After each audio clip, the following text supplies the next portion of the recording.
স্বীকার করছি আমি ডামি নির্বাচন করেছি, বলছেন আওয়াল। সংস্কার আলাপের চেয়ে খাওয়া দাওয়া বেশি হচ্ছে, বলছেন সালাউদ্দিন। আওয়ামী লীগ ক্ষমতার দাপটের পরিণাম ভোগ করছে, বলছেন বদিউল। আমেরিকার মুখে কঠিন থাপ্পড় দিয়েছে ইরান, বলছেন খামেনি। এবং সর্বশেষ জানাবো, আবু সাইদ হত্যা মামলায় ৩০ জনের সম্পৃক্ততা পেয়েছে তদন্ত সংস্থা। শুনছিলেন সংবাদ শিরোনাম, এবারে বিস্তারিত।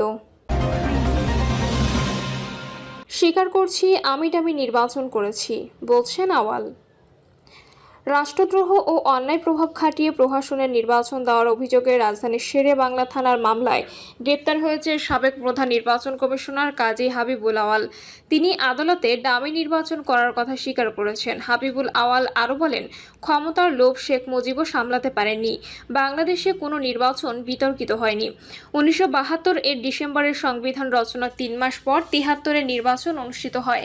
সেখানে শেখ মুজিবের মতো নেতা নির্বাচনে কারচুপি করেছেন। ঢাকার chief metropolitan magistrate Mohammad Mustafizur Rahman আদালতে এসব কথা বলেন তিনি।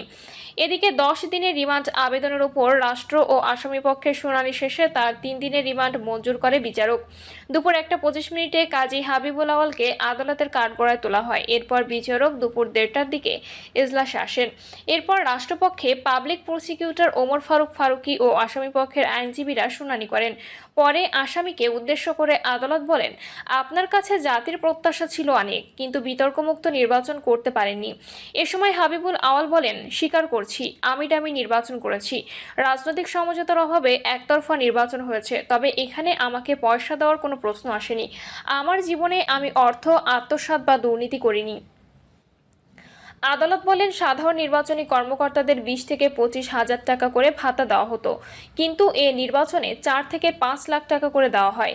এমনটি হওয়ার কারণ কি? তবে এ প্রশ্নের জবাবে নিজের দায় এড়িয়ে যান কাজী হাবিবুল আওয়াল। রাতের বেলার ভোট প্রসঙ্গে তিনি বলেন, যখন রাতের বেলায় ভোট হয় তখন আমি গভীর নিদ্রায় নিমগ্ন। বরিশাল সিটি কর্পোরেশন নির্বাচনের সময় ইসলামী আন্দোলন বাংলাদেশের সিনিয়র নায়েবে আমির মুফতি সৈয়দ ফয়জুল করিমের উপর হামলার প্রসঙ্গ রাষ্ট্রপক্ষ থেকে উত্থাপন করা হলে আমি বলেছি, তার উপর হামলার ঘটনায় কথা বলতে গিয়ে আমি কথা প্রসঙ্গে বলে ফেলেছি, তিনি কি ইন্তেকাল করেছেন? আমার এই কথাটিকে ভিন্নভাবে উপস্থাপন করা হয়েছে। এ সময় তার দীর্ঘ বক্তব্যে বিরক্তি প্রকাশ করেন পাবলিক প্রসিকিউটর ওমর ফারুক ফারুকী। এ সময় হাবিবুল আওয়াল বলেন, জাস্টিফাই করার সুযোগ না দিলে একটা জীবনকে মেরে ফেলেন। পরে পাবলিক প্রসিকিউটর বলেন, এখানে সাধু সাজার সুযোগ নেই, আপনার নিজের অপরাধ ঢাকার সুযোগ নেই, অন্যরা অন্যায় করেছে এসব না বলে আপনি কি করেছেন সেটা বলেন। এ সময় পাশ থেকে এক আইনজীবী বলে ওঠেন, এতগুলো ছেলে মেয়ে মারা গেছে আপনার জন্য।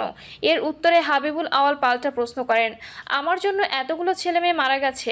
এদিন রিমান্ড শুনানিকালে পাবলিক প্রসিকিউটর ওমর ফারুক ফারুকী বলেন, 2024 সালের ডামি নির্বাচনের আগে তিনি শেখ হাসিনাকে বলেন, সমস্যা নেই, আমি আপনাকে বিজয়ী ঘোষণা করে দেব, আর আপনি যে টাকা দেবেন তা পকেটে ঢুকিয়ে নেব। সংস্কার আলাপের চেয়ে খাওয়া দাওয়া বেশি হচ্ছে, বলছেন সালাউদ্দিন। জাতীয় ঐকমত্য কমিশনের পক্ষ থেকে চলা সংস্কার কার্যক্রমে আলাপ আলোচনার চেয়ে খাওয়া দাওয়া বেশি হচ্ছে বলে মন্তব্য করেছেন বিএনপির স্থায়ী কমিটির সদস্য সালাউদ্দিন আহমেদ। তবে তিনি এও বলেছেন, বিএনপি বিশ্বাস করে চূড়ান্তভাবে আমরা একটি ঐকমত্যে পৌঁছাতে পারব।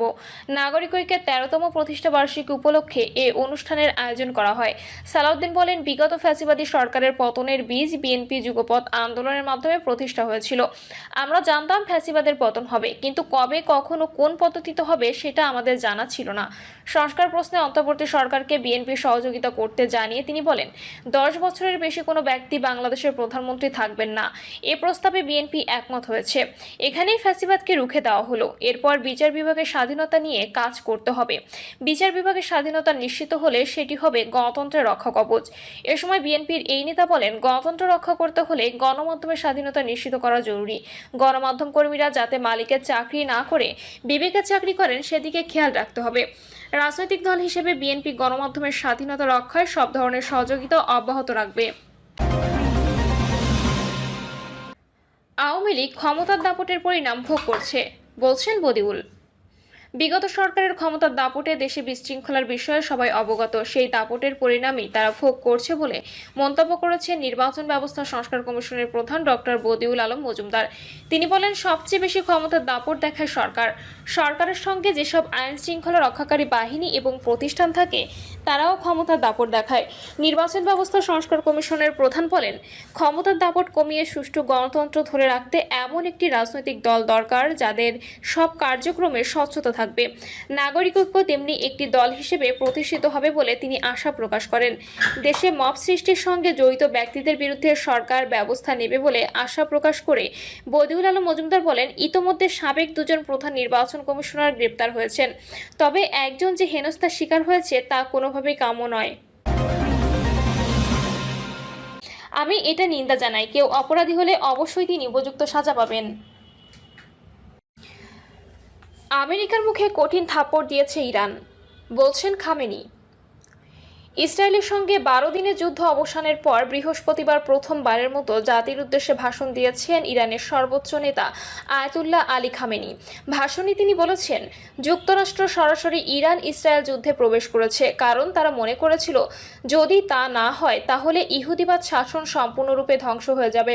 খামেনি আরও বলেন, যুক্তরাষ্ট্র এই যুদ্ধ থেকে কোনো সাফল্য অর্জন করতে পারেনি। ইরান বিজয়ী হয়ে উঠতে পেরেছে এবং আমেরিকার মুখে এক কঠিন থাপ্পড় দিয়েছে।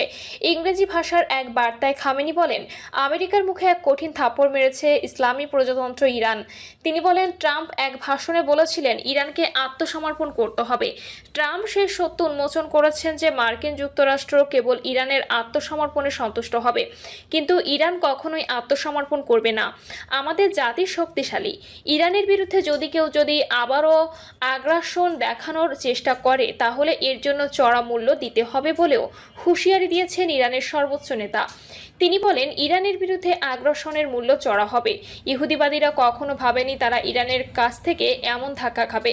বাংলাদেশ সশস্ত্র বাহিনী শত্রুদের বিভিন্ন প্রতিরক্ষা ব্যবস্থাকে পাশ কাটিয়ে তাদের প্রাণকেন্দ্রগুলোতে আঘাত হেনেছে। আবু সাইদ হত্যা মামলায় 30 জনের সম্পৃক্ততা পেয়েছে তদন্ত সংস্থা।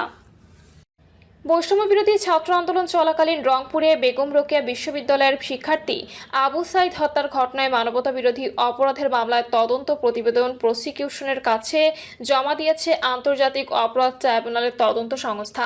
প্রতিবেদনে হত্যার পিছনে 30 জনের সম্পৃক্ততা পেয়েছে তদন্ত সংস্থা। প্রসিকিউটর মিজানুল ইসলাম সাংবাদিকদের বলেন, আবু সাইদ হত্যা তদন্ত প্রতিবেদন আমাদের কাছে জমা দিয়েছে তদন্ত সংস্থা। তদন্ত প্রতিবেদনে 30 জনের বিরুদ্ধে অভিযোগ আনা হয়েছে। এই তদন্ত প্রতিবেদনটি যাচাই বাছাই করে আগামী রোববার আন্তর্জাতিক অপরাধ ট্রাইব্যুনাল 2 আনুষ্ঠানিক অভিযোগ হিসেবে উপস্থাপন করা হবে বলে আশা করছি। আগামী 14 জুলাই এই মামলা তদন্ত প্রতিবেদন আদালতে দাখিল করতে বলা হয়েছিল, তবে তার আগে তদন্ত শেষে প্রতিবেদন হাতে পেয়েছে প্রসিকিউশন। এর আগে বিচারপতি মোহাম্মদ গোলাম মর্তুজা মজুমদারের নেতৃত্বাধীন 3 সদস্যের আন্তর্জাতিক অপরাধ ট্রাইব্যুনালে এই মামলার 4 আসামিকে ট্রাইব্যুনালে হাজির করা হয়। এরপর এই মামলার 4 আসামির মধ্যে পুলিশের সাবেক সহকারী উপপরিদর্শক আমির হোসেন ও সাবেক কনস্টেবল সুজন চন্দ্র রায়কে আগামী 18 জুন এবং বেগম রোকেয়া বিশ্ববিদ্যালয়ের সাবেক প্রক্টর শরীফুল ইসলাম ও নিষিদ্ধ সংগঠন ছাত্রলীগ নেতা ইমরান চৌধুরী আকাশকে 19 জুন জিজ্ঞাসাবাদের অনুমতি দেন ট্রাইব্যুনাল 1। সরকারি চাকরিতে কোটা সংস্কারের দাবিতে আন্দোলন যখন সারা দেশে ছড়িয়ে পড়েছিল, তখন 16 জুলাই দুপুরে বেগম রোকেয়া বিশ্ববিদ্যালয়ের সামনে পার্ক মোড়ে গুলিবিদ্ধ হন আবু সাইদ। 25 বছর বয়সী আবু সাইদ বেগম রোকেয়া বিশ্ববিদ্যালয়ের ইংরেজি বিভাগের 12তম ব্যাচের শিক্ষার্থী ছিলেন। তিনি বিশ্ববিদ্যালয়ের কোটা সংস্কার আন্দোলনের অন্যতম সমন্বয়ক ছিলেন। প্রিয় দর্শক, এই ছিল এখনকার সর্বশেষ সংবাদ। আপডেট সব সংবাদ পেতে চ্যানেলটি সাবস্ক্রাইব করে বেল আইকনটি ক্লিক করে রাখুন।